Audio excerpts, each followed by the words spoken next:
1월 9일 새벽 예배 말씀입니다. 기도드리겠습니다. 하나님 아버지, 또 이 새벽에 우리를 불러주시고 하나님 앞에 영과 진리로 예배드릴 수 있는 은혜 주심에 감사합니다. 우리가 주 앞에 또 담대히 나아가 예배드릴 수 있는 유일한 그러한 근거는 오직 예수 그리스도의 그 구속의 은혜, 그 놀라우신 사랑 밖에는 없음을 고백하며 나아갑니다. 그 자비하심을 힘입어, 그 풍성한 은혜를 힘입어 주 앞에 또 기쁨으로 또 감사함으로 더 나아가오니 하나님 아버지 우리를 받아주시고 이 시간 말씀이 깨달아질 수 있도록 도와주시며 우리를 향하신 그 십자가의 그 구속의 놀라운 그 풍성함과 부요함이 우리 심령 가운데 부어지는 시간 될 수 있도록 성령께서 이 시간을 주장하여 주옵소서. 의탁드리옵고 살아계신 우리 주 예수 그리스도의 이름으로 기도하옵나이다. 아멘. 갈라디아서 3장 6절에서 14절 말씀 함께 보시겠습니다. 갈라디아서 3장 6절에서 14절 말씀, 신약성경 304쪽쯤에 있습니다. 갈라디아서 3장 6절에서 14절, 신약성경 304쪽쯤에 있습니다. 우리 함께 갈라디아 3장 6절에 14절 말씀 읽겠습니다. 아브라함이 하나님을 믿음에 그것을 그에게 의로 정하셨다 함과 같으니라. 그런즉 믿음으로 말미암은 자들은 아브라함의 자손인 줄 알지어다. 또 하나님이 이방을 믿음으로 말미암아 의로 정하실 것을 성경이 미리 알고 먼저 아브라함에게 복음을 전하되 모든 이방인이 너로 말미암아 복을 받으리라 하였느니라. 그러므로 믿음으로 말미암은 자는 믿음이 있는 아브라함과 함께 복을 받느니라. 무릇 율법 행위에 속한 자들은 저주 아래에 있나니 기록된 바 누구든지 율법책에 기록된 대로 모든 일을 항상 행하지 아니하는 자는 저주 아래에 있는 자라 하였음이라. 또 하나님 앞에서 아무도 율법으로 말미암아 의롭게 되지 못할 것이 분명하니 이는 의인은 믿음으로 살리라 하였음이라. 율법은 믿음에서 난 것이 아니니 율법을 행하는 자는 그 가운데서 살리라 하였느니라. 그리스도께서 우리를 위하여 저주를 받은 바 되사 율법의 저주에서 우리를 속량하셨으니 기록된 바 나무에 달린 자마다 저주 아래에 있는 자라 하였음이라. 이는 그리스도 예수 안에서 아브라함의 복이 이방인에게 미치게 하고 또 우리로 하여금 믿음으로 말미암아 성령의 약속을 받게 하려 함이라. 아멘. 먼저 오늘 본문 말씀을 두 부분으로 구조를 나누면 6절과 9절과 6절에서 9절까지 그리고 10절에서 14절까지의 그런 내용으로 크게 두 부분으로 나눌 수 있습니다. 먼저 6절과 9절 부분을 살펴보시면 바울은 이제 아브라함을 예로 들어서 우리가 믿는 바에 대해서 설명하고 있습니다. 거짓된 유대주의자들의 주장에 대해서 반박하기 위해서 이제 유대인들에게 또 이스라엘 사람들에게 믿음의 조상이다라고 불리는 그 아브라함을 바로 그들의 아비와 같은 존재인 그 아브라함을 들어서 오히려 반박하고 있는 거죠. 아브라함을 중요하게 생각하고 있는 만큼 너희들이 아브라함을 아버지다라고 하는데 너희들이 아브라함에 대한 인식이 잘못되었다. 그것을 반박하고 있는 것입니다. 왜냐하면 거짓된 유대주의자들은 아브라함의 참 자손이 되는 길은 할례를 받는 길이다. 그렇게 주장했기 때문인 것이죠. 바울은 유대주의자들이 중요하게 생각하는 아브라함의 예로 오히려 그들의 주장이 잘못되었다라는 것을 드러냅니다. 바울이 오늘 갈라디아서 3장 6절 말씀에서 아브라함이 하나님을 믿음에 그것을 그에게 의로 정하셨다 함과 같으니라라는 말씀은 창세기 15장 6절 말씀을 가져와서 지금 이제 인용하고 있습니다. 창세기 15장 6절은 하나님께서 하늘에 뭇별과 같이 셀 수 없는 많은 자손을 아브라함에게 주시겠다라는 그 약속의 말씀을 하셨죠. 그 약속의 말씀을 아브라함은 믿음으로 이제 받아들인 것입니다. 그것을 그에게 의로 정하셨다라고 합니다. 여기서 정하셨다라는 말씀은 간주하다라는 그런 의미를 가지고 있습니다. 간주하다라는 이러한 말씀은 본래 재정 용어입니다. 그러니까 회계 용어인 거죠. 돈을 세는 그런 용어인 겁니다. 마치 계좌에 하나님께서 아브라함이 의롭다고 계좌에 적으신 것입니다. 아무것도 적혀있지 않은 그런 통장에, 계좌에 아브라함이 의롭다라고 하나님께서 이렇게 쓰셨다라는 그런 의미입니다. 오늘날로 식으로 좀 더 가깝게 표현하면 하나님께서 하나님의 의를 아브라함에게 계좌에 이체했다. 이제 그렇게 설명을 드릴 수 있습니다. 아브라함이 참으로 의롭다는 것을 의미하는 것이 아니라 하나님께서 보시기에, 자신이 보시기에 아브라함이 의롭다고 여기셨다라는 의미입니다. 그렇게 마치 하나님께서 아브라함을 대하실 때 마치 아브라함이 의로운 자처럼 대하셨다라는 의미입니다. 죄의 오염을 가진 인간으로서 사실은 마음과 행동이 여전히 불의하죠. 아브라함이 하나님께 의롭다 여김을 받았지만 그 뒤에도 아브라함, 여러분들이 창세기 읽어나가시면서 보시는 것처럼 아브라함이 그 뒤에도 죄악된 모습들을 보이지 않습니까? 마음과 행동이 여전히 불의한데도 정말 의로워서 정죄당하지 않을 사람처럼 그렇게 하나님께서 바라보시고 대하셨다라는 의미입니다. 이 사실은 이제 아브라함뿐만 아니라 우리의 영적 아비인 아브라함을 따라서 믿음으로 의롭다함을 받은 모든 우리 신자들에게도 해당이 되죠. 그러나 다른 모든 종교의 관념과는 다른 것입니다. 어떻게 어긋납니까? 일반 종교에서는 의로운 삶을 하나님의 신을 기쁘게 하거나 의로운 삶으로 불의한 삶으로 신으로부터 멀어지거나 그 둘 중 하나로 신에게 자기 자신의 그 행위로 받아들여지거나 멀어지거나로 생각을 합니다. 우리 인간의 죄악된 본성이 그렇게 이제 내 스스로의 행위로 신에게 가까워지거나 멀어질 수 있다라고 그렇게 생각을 하죠. 하지만 본문의 이 신칭의 진리가 가르쳐 주는 것은 부족한 죄인인 상태로도 하나님의 사랑과 수용을 받는 것이 가능하다라는 우리의 본성으로는 도저히 받아들일 수 없는 그 진리를 가르쳐 주고 있는 거죠. 그러니까 이제 루터는 그리스도인은 의인인 동시에 죄인이다라는 말을 남겼습니다. 우리에게 의로운 지위가 주어진 것은 우리 마음이 어느 정도의 수준과 어느 정도의 순종과 어느 정도의 예배에 도달했기 때문이 아닙니다. 우리는 어느 정도의 지금 수준에 도달해 있을까요? 심지어 예수님을 믿고 의롭다 여김을 받은 지금 이 순간에도 어느 정도의 수준에 도달해 있을까요? 지금 우리의 수준은 하나님께서 받으실 만한 수준이 될까요? 내가 드리고 있는 찬양은, 내가 드리고 있는 기도는, 내가 드리고 있는 예배는 어느 정도 수준이 돼야 하나님께서 받아들이기 합당할까요? 그런 것은 없습니다. 우리들은 마지막 주님 품에 안길 때까지 죄가 묻어있지 않은 예배를 드릴 수 없고요. 죄가 묻어있지 않은 기도를 드릴 수 없고요. 죄가 묻어있지 않은 찬양을 드릴 수 없고요. 죄가 묻어있지 않은 헌금을 드릴 수가 없습니다.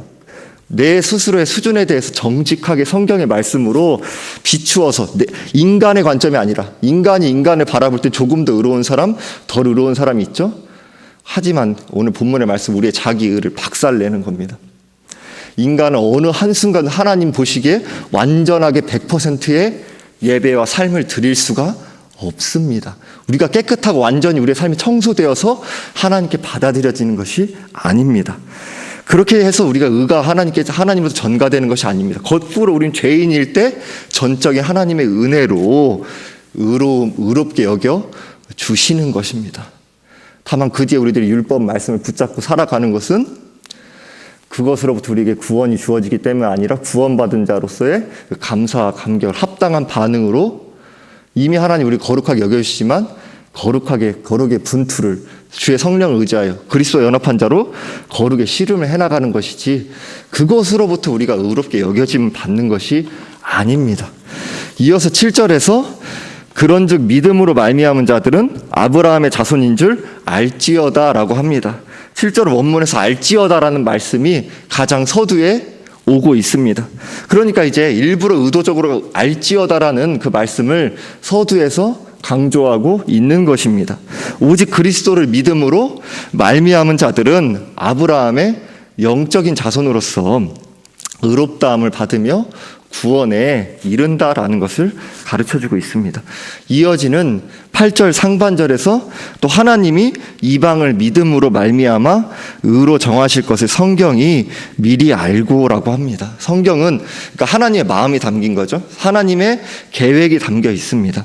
하나님께서는 이미 이방인들을 위하여 칭의의 계획을 미리 창세전에 그렇게 하나님께서 예정하신 거죠. 예비하신 거죠. 그러니까 하나님께서 살다 보니까 이스라엘을 먼저 선택했는데 이스라엘이 내 말을 잘 안 듣네, 말씀 못 지키네, 그러니까 이방인 구원해야지라고 갑자기 하나님께 변덕스럽게 계획을 변경하신 것이 아니라 이방인의 구원이 처음부터 하나님의 계획 속 안에 있었던 것입니다. 갑자기 하나님의 마음이 변경되고 그 뒤에 이제 이스라엘이 실패하니까 이방인을 이제 구원해야겠다라는 것은 세대주의자들, 잘못된 신학인 거죠. 그런 방식이 아닌 겁니다. 이방인들은 하나님의 계획에 배제되어 있지 않았습니다.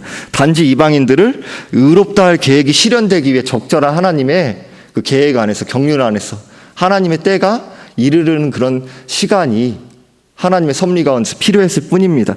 이어서 8절 하반절에서 먼저 아브라함에게 복음을 전하되 모든 이방인이 너로 말미암아 복을 받으리라 하였느니라 라고 합니다.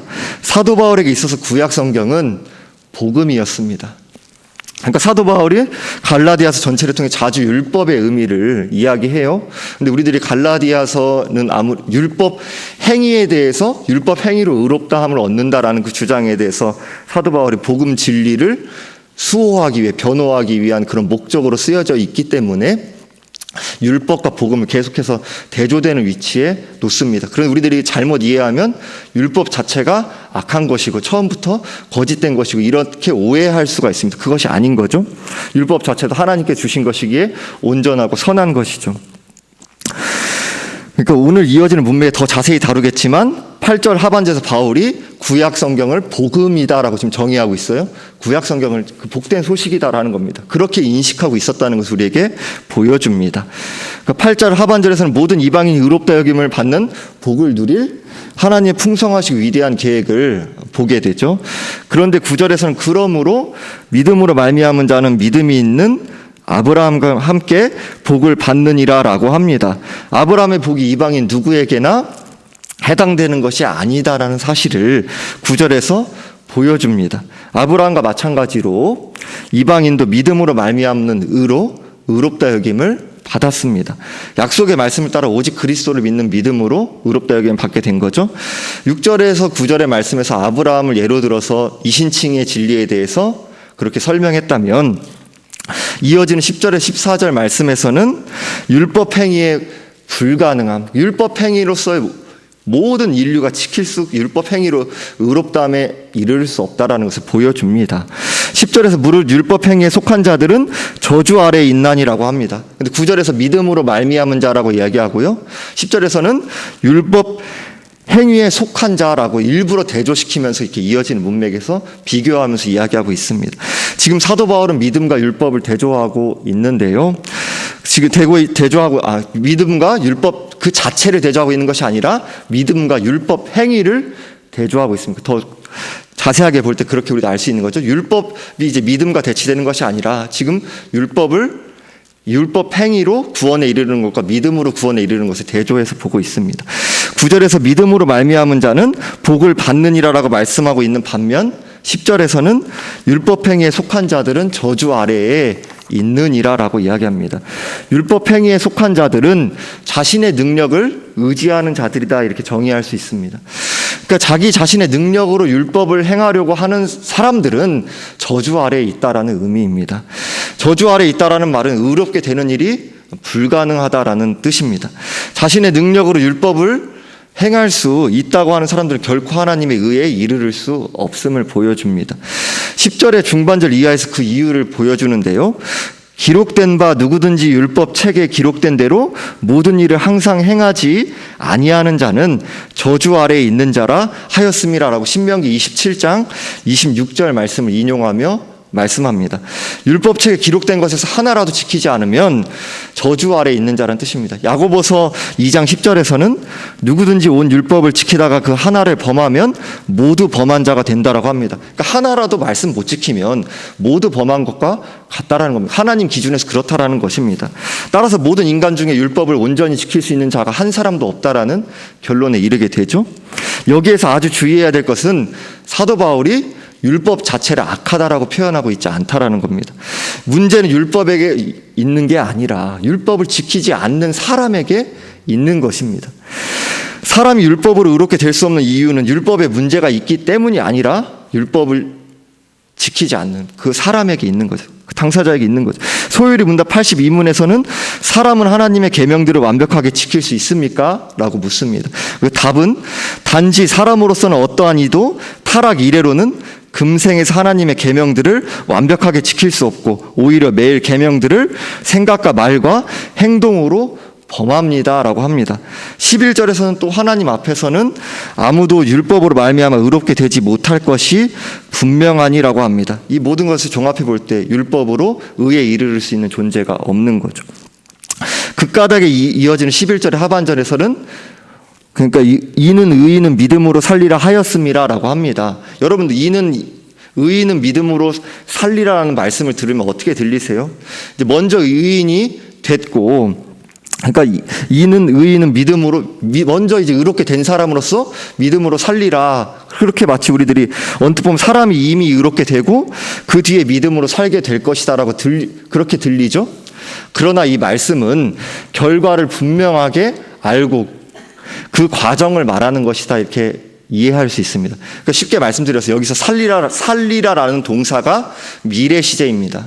그러니까 이제 그 동사에 맞춰서 주어도 그 시제를 맞춰서 해석해야 되는데 살리라라는 동사가 미래를 이제 가리키고 있기 때문에 그 주어 의인도 미래를 해석해야 되니까 쉽게 말씀드려서 그러니까 이제 의인은 여기서 의롭게 될 사람을 가리키는 것입니다. 의롭게 될 사람이 오직 하나님의 은혜로 믿음으로 의롭게 될 사람이 또 믿음을 따라서 살게 되는 우리가 이제 칭의부터 성화의 그 모든 과정이 믿음으로 시작해서 믿음으로 마치는 인생입니다. 믿음으로 시작해서 믿음으로 주님 품에 안기는 인생인 거죠. 그 전 과정을 보여주는 거죠. 지금 사도 바울은 율법 행위로 의롭게 되는 것이 불가능하다라는 것을 논증하면서 사람이 의롭게 간주되는 것도 믿음으로 가능하다. 의롭게 간주되는 것은 오직 믿음으로 가능하다라고 합니다. 율법 행위로 의롭게 되는 것이 불가능하다라는 것을 전제하면서 사람을 절망에 빠뜨리기 위해서 지금 이것을 전하는 것이 아닙니다. 오히려 사람을 살리기 위한 거죠. 사람이 하나님의 은혜로 의롭게 여김받는 것은 믿음으로 의롭게 여김받는 그 길밖에 없다라는 그 길을 제시하고 가르쳐주고 있는 겁니다. 여기에서 믿음도 성령께서 주시는 것이기에 우리는 전적인 하나님의 은혜로 구원받습니다. 의롭다 여김을 받습니다 라고 고백하게 됩니다. 이어지는 12절의 상반절에서도 율법은 믿음에서 난 것이 아니니 라고 합니다. 여기서 율법은 율법 자체를 가리키는 것이 아니라 율법을 행하는 자를 가리킵니다. 자신의 힘으로 율법을 행하려 하는 자는 믿음과 상관없다는 것을 보여줍니다. 12절의 하반절에서는 율법을 행하는 자는 그 가운데서 살리라 하였느니라 라고 레위기 18장 5절 말씀을 인용하고 있어요. 율법은 생명으로 온전히 다 지키면 생명으로 인도하는 길이지만 그 길을 지킬 수 있는 천하 만민이 아무도 없죠. 축복이 될 율법이 그것을 온전히 준행하지 못함으로 오히려 저주가 되었어요. 이 때문에 율법의 저주를 해결하기 위해서 우리 주 예수 그리스도께서 오신 것이죠. 따라서 13절에서 그리스도께서 우리를 위하여 저주를 받은 바 되사라고 합니다. 이 말씀을 원문으로 지각하면 그리스도는 우리를 위하여 저주가 되시어라는 뜻입니다. 그리스도께서 저주 자체가 되셨다는 것입니다.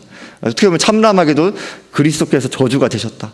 그렇게라고 표현하고 있습니다. 실제 그렇게 되신 거죠. 고린도후서 5장 21절에서는 하나님이 죄를 알지도 못하신 이를 우리를 대신하여 죄로 삼으신 것은 우리로 하여금 그 안에서 하나님의 의가 되게 하려 하심이라라고 합니다. 예수님은 마치 죄인처럼 취급이 되셨어요.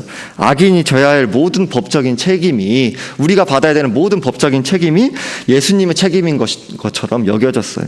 법적으로 말해 모든 것이 예수님의 죄가 된 것입니다. 그렇게 하나님께 바라보시고 여기시는 것입니다. 이어지는 13절의 말씀에서는 율법의 저주에서 우리를 속량하셨다라고 합니다. 여기서 구속이란 단어는 속량을 의미하는데요. 그러니까 이제 이 속량이란 노예를 구금하기 위해 값을 치르는 노예 시장에서 이제 값을 치르고 노예를 빼오는 그 자유를 주는 것을 가리킵니다.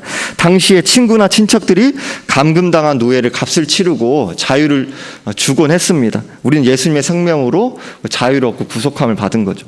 예수 그리스도께서 우리를 구속하신 방식에 대해서 13절 하반절에서 나무에 달린 자마다 저주 아래에 있는 자다 이렇게 이야기합니다. 신명기 21장 21절 말씀을 인용하고 있습니다. 나무에 달려 죽는 것이 이스라엘에서는 하나님께 저주를 받은 사람이다라는 것을 외적으로 표현하는 방식인 거죠. 예수 그리스도께서는 택한 백성들을 구속하시기 위해서 이 세상의 모든 죄를 짊어지시고 죽으셨어요. 예수 그리스도께서는 십자가에서 외치시기를 나의 하나님 어찌하여 나를 버리셨나이까 라고 말씀하셨어요. 율법을 범한 인류가 받아야 되는 모든 진노와 저주를 하나님 아버지로부터 예수께서 받으셨습니다. 예수께서 받으신 저주는 하나님이 예수님을 죄인으로 여기셨다라는 뜻입니다. 마찬가지로 우리가 받는 복은 하나님이 우리를 완전히 의롭고 흠없는 존재로 여기신다는 의미입니다. 이것이 여러분 마음속에 깊이 받아들여지시나요? 오늘도 지금도 우리는 생각과 마음으로 우리 행동으로 말로 죄를 하나님 앞에 봤을 때 지금 죄 안 묻어있는 인생이 없잖아요. 그런데 하나님이 여러분을 완전하고 의로운 존재로 지금 바라보고 여기신다는, 여러분 깊이 지금 인식하고 받아들여지는 부분을 생각하고 계십니까? 마찬가지 우리가 받는 복은 하나님 우리를 완전히 의롭고 흠없게 여겨주시는데요, 우리는 하나님 보시기에 온전한 상태로 여겨진다라는 의미입니다. 담임 목사님께서 최근 며칠 가운데 이런 말씀하셨잖아요. 어느 교회에서 설교하셨더니 예수 그리스도로 말미암아 의롭게 여기신 부분을 믿습니까? 아멘 하셨는데 온전히 받아들여진 것을 믿습니까? 라고 하니까 아무도 대답을 안 하셨다. 여러분들 그것을 어떻게 보면 우리 한국 문화상 겸손이다라고 표현할 수도 있겠지만, 만약에 그것이 실제 우리 중심의 주저함이라면 내가 받은 그 은혜가 주님께 주신 한량없는 하늘의 신령한 복이 어떠한 것인가에 대해서 아직 깊이 깨닫고 있지 못한 것입니다.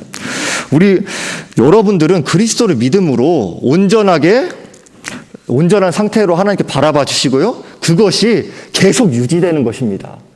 여러분이 죄 짓는 것에서 하나님께서 나 죄 짓고 회개하지 않아도 돼 이런 구원파의 논리를 이야기하는 것이 아니라, 하나님 보시기에는 여러분이 온전한 상태로 예수 그리스도를 믿는 순간, 그 순간부터 의롭다고 여겨주시고 온전하게 받아들여 주시고, 그 상태는 내가 크고 작은 죄를 날마다 지으며 살아가지만 온전한 상태로 하나님께 여러분들을 바라봐 주시고 그 상태가 유지된다라는 겁니다. 내가 죄를 지었을 때 회개하고 하나님 앞에 뉘우치고 죄를 버리고 거룩한 성화의 분투를 그리스도를 의지하여 성령을 의지하여 씨름해 나가면서 그리스도 장성의 분량으로 자라나가는 것이지만, 여러분들이 하나님 앞에 온전히 받아들여진 존재가 되었습니까? 할 때 여러분은 네라고 이야기하는 것이 결코 교만한 것이 아닙니다. 하나님께서 여러분들 그렇게 바라봐 주시고 사랑해 주시고 수용해 주시고 용납해 주십니다. 여러분 지금도 죄 짓고 있어요. 내가 지금 근데 그 죄를 가볍게 여기고 죄를 합리화라는 뜻이 아닌 거 다 아시죠? 죄를 죽여나가고 하나님 앞에 조금이라도 더 진정성 있고 조금이라도 더 진실하고 신실한 예배를 드리게 우린 힘써 나가야, 죄를 죽여나가야 됩니다.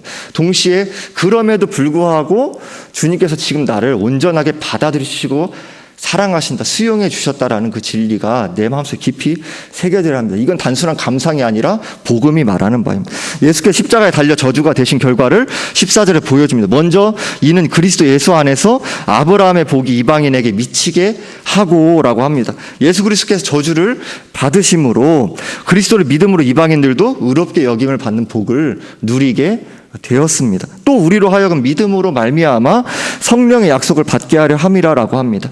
예수 그리스도께서 십자가에 달려 저주가 되심으로 믿음으로 성령의 약속을 받게 되었어요.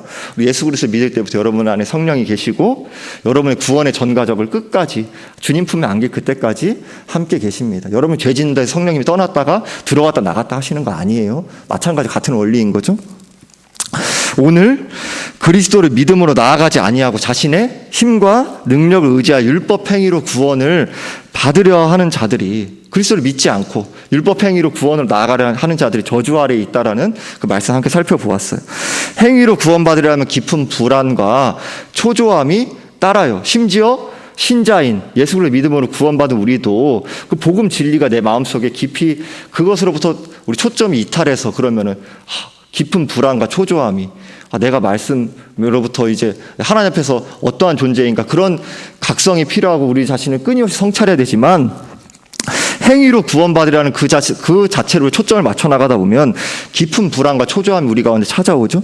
기준이 무엇인지 자신이 그 기준에 충분히 이르렀다라고 누가 확신할 수 있겠습니까? 이 정도면 될까? 그래서 비판에 과민해지고 시기하고 나보다 잘하는 사람에게 기가 죽고요. 자신의 수준을 몰라서 불안하고 소심해지거나 아니면 반대로 자신의 수준을 나 이 정도 되는 사람이야 라고 억지로 확신하거나 과시하거나 자랑하거나 의수되거나 둘 중에 하나의 모습으로 나타나게 됩니다. 둘 중 어느 쪽이든지 사람 앞에서는 나 떳떳해 이렇게 할 수 있겠지만 실제로 내 깊은 속에서는 불안과 초조함이 있고요. 하나님 앞에 저주받고 정죄당하고 있는 느낌을 안고 살아가게 됩니다. 이게 우리 모습 아닌가요? 우리 자신의 의를 스스로 확립할 수 있다고 여기거나 자신을 하나님 앞에 받아들여질 만한 존재로 그렇게 가정하는 것 자체가 교만인 거죠. 오직 그러기에 전적인 하나님의 은혜로 우리가 구원받고 전적인 하나님의 은혜로 용납받고 전적인 하나님의 은혜로 온전히 받아들여서 그것이 지금도 유지되어 나아가고 있다라는 그 복음 진리인 것입니다. 우리를 위해 십자가에 달려 저주가 되신 그리스도를 믿음으로 하나님께 온전히 받아들여지는, 목사님께 자주 설교하시는 그리스도를 믿음으로 화평을 누린다. 여러분, 화평을 누린다. 어제 여러분 큰 죄를 지으신 작은 죄를 지으신 전 모릅니다. 그럼에도 여러분 죄를 버려나가고 죄를 죽이고 나가고 주님 앞에 슬퍼하고 참여해야 되지만 그럼에도 그리스도와 함께 화평을 누린다. 그것이 바로 주님께서 여러분에게 주신 영광스러운 지위이며 위치인 것입니다. 기도드리겠습니다. 하나님 아버지, 우리에게 영광의 복음을 허락해 주셔서 감사합니다. 우리가 아직 죄인 되었을 때 그리스도를 내어주심으로, 자기 아들을 내어주심으로 우리를 향한 하나님 아버지의 그 사랑하심을 확증하여 주시니 감사합니다. 그 은혜로 인하여서 우리가 주님 앞에 온전히 받아들여지고 그 관계가 유지되며 그 은혜로 말미암아 우리들이 신자로서의 그러한 우리 자신의 초라함, 또 죄된 모습은 연약한 비열한 모습들 참으로 너무나 많이 있음에도 그것을 또 슬퍼하고 또 미워하고 끊어내기에 끊임없이 분투해 나가야 하지만 그럼에도 이러한 우리를 포기하지 않는 그 사랑과 그 신실하심으로 우리 안에 죄를 슬퍼하게 하시고 미워하게 하시며 깨닫게 하시며 조금씩 버려나가게 하시며 죄로 돌이켜 거룩을 쫓게 하시고 그리스도와 연합한 자로서 그 예수 자체가 거룩이시기에, 예수 자체가 의 자체이시기에, 예수 자체가 생명이시기에 그것을 끊임없이 우리에게 공급하시며 그 자녀된 자로서 그리스도의 그 장성한 분량으로 성장하게 하시며 그 하늘 아버지를 닮아가게 하시며 그러한 분투를 또 하게 하시며 감사드리며, 그러나 우리가 그렇게 부족한 존재임에도, 연약한 존재임에도, 그렇게 흠 많은 예배와 우리의 인생을 드리고 있음에도 불구하고 우리 온전히 받아주시고 하나님의 자녀로서의 정체성을 가지고 그 담대함 가운데, 그 믿음 가운데, 그 감사함 가운데, 기쁨 가운데 살아가게 하시니 감사합니다. 우리가 또 복음으로 시작해서 복음으로 마치는 인생인데 복음 진리 안에 굳게 설 수 있도록, 더욱 깊이 천착할 수 있도록 도와주옵소서. 감사드리며 우리 주 예수 그리스도의 이름으로 기도하옵나이다. 아멘.